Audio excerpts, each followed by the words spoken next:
Let's start. Fill in the blanks. A solution of a equation ax plus b equals to 0 is. What do you mean by this word solution? Solution means you have to find the value of x. Okay. So let's solve this. Ax plus b equals to 0. So take b on this side. It becomes minus b. So ax equals to minus b. Take a on this side. So it is minus b upon a. So that is the solution. Next, the shifting of a number from one side of the equation to the other is known as transposition. See the meaning of transposition. 3x plus 4 equals to 31. This is one equation. Now we have to take 4 on this side.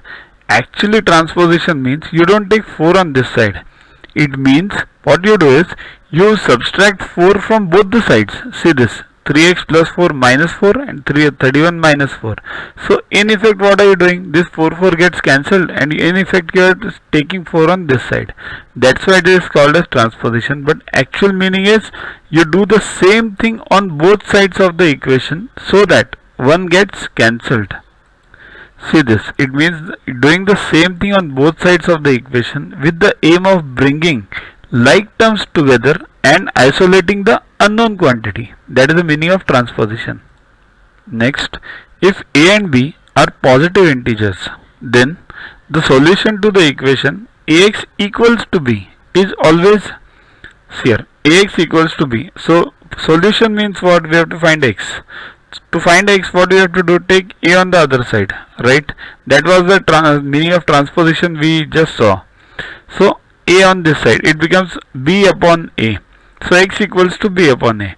Now this b upon a, both are positive. So the answer will always be positive. It can't be negative, right? So the answer is positive. Linear equation in one variable has only one variable with the power here. Linear equation means what? Linear equation means anything raised to 1. This equation when plotted on a graph, it will always give a straight line. What we want is linear equation with one variable. See this, 3x equals to 6, so x raised to 1. Similarly over here, 4p minus 11 blah blah blah, p raised to 1. So always the power will be 1. So the answer is 1. Next one.